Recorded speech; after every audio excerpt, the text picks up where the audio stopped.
Hello, I'm Matteo, the Chief Mobile Opinionist at the Tech Travel Geeks, and this is the Tech Travel Geeks long-term review of the Redmi Note 9S smartphone.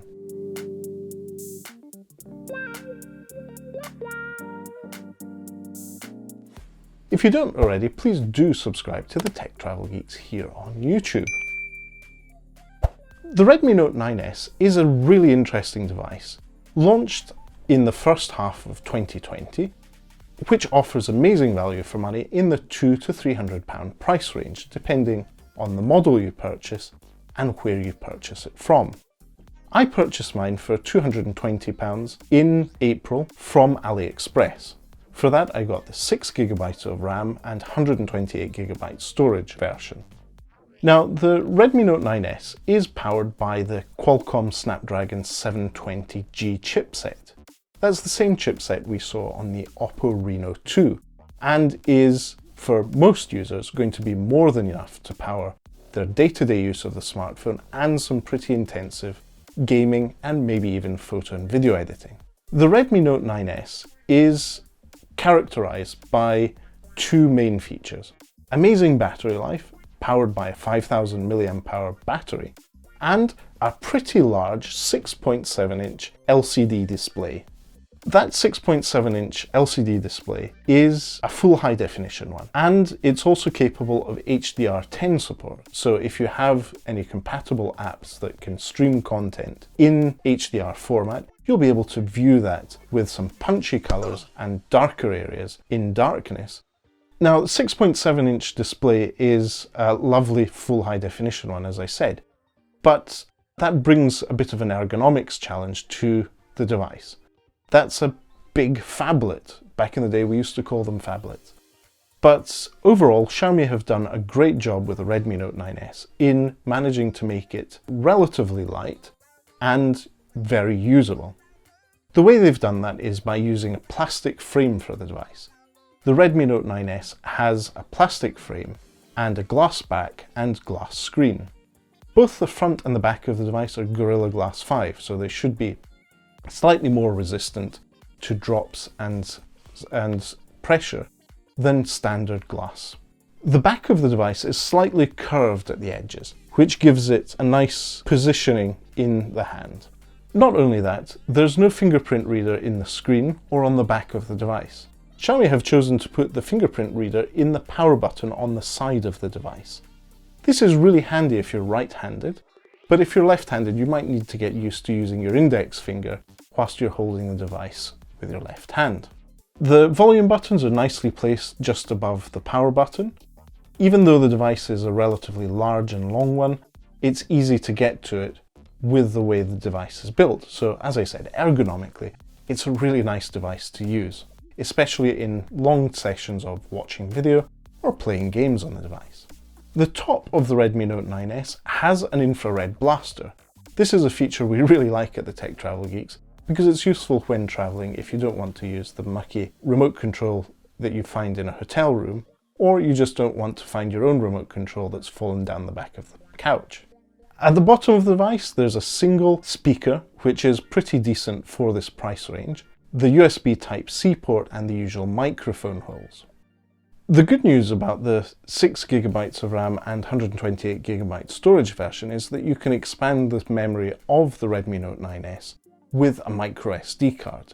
This is particularly handy for downloading video or even saving video if you're using it recording in 4K, as the Redmi Note 9S is capable of. Now, we mentioned cameras there. The Redmi Note 9S is capable of, as I said, recording 4K video at 30 frames per second. That does take up a lot of storage, but be aware that there is no optical image stabilization in the camera, which means that things might look a bit shaky.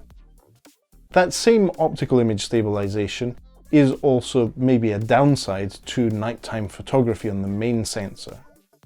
The main sensor is a 48 megapixel one, which works very well for taking still images in good lighting conditions.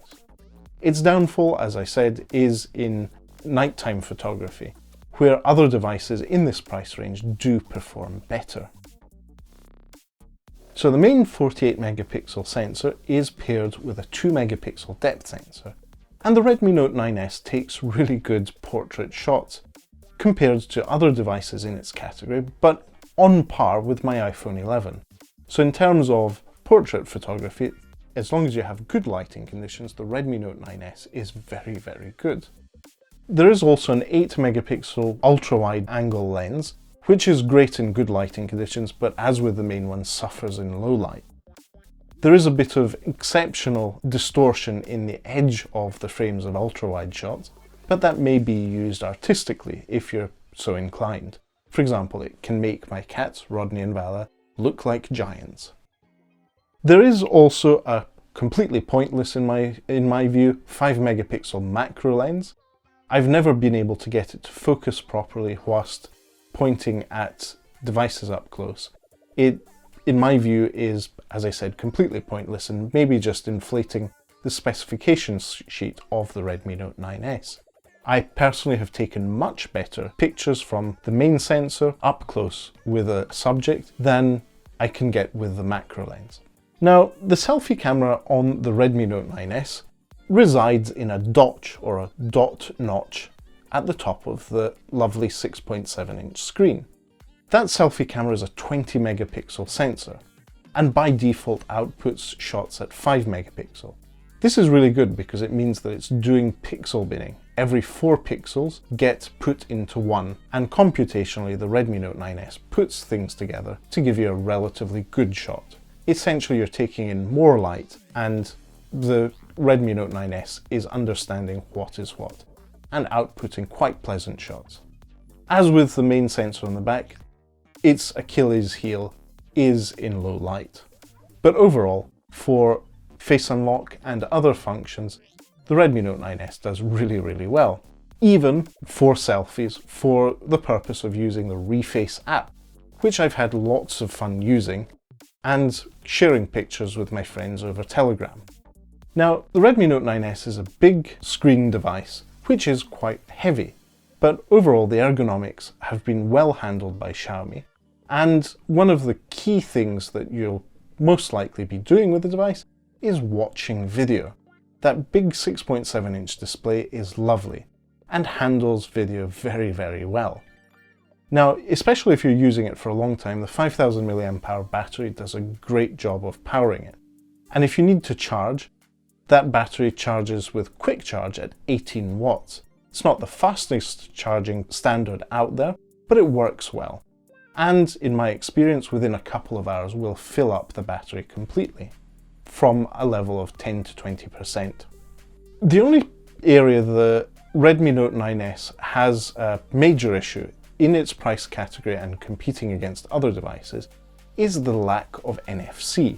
NFC is the near-field communication chip and service in the device that allows you to use your smartphone for contactless payments and maybe using public transit systems or other pairing systems such as with Bluetooth headphones. Sadly, the Redmi Note 9S does not have that feature. Therefore, it may be an issue for you, especially if your intended smartphone use involves contactless payments or public transit systems where you could use your smartphone for that. Xiaomi's operating system or Android distribution is MIUI, and on the Redmi Note 9S we have MIUI 11. It's not the latest at this point, but at the time of launch of the device it was, and we're expecting an update to MIUI 12 very soon. If you haven't already, you can check out Lukesh, our Chief Aperture Officer's video of MIUI 12 on the Poco F2 Pro. So overall, I thoroughly recommend the Redmi Note 9S, provided you're aware of the fact that the device is not great in low-light photography and that it lacks NFC. For all other things, it does a really good job, and value for money offers a very good smartphone which has some pretty decent looks.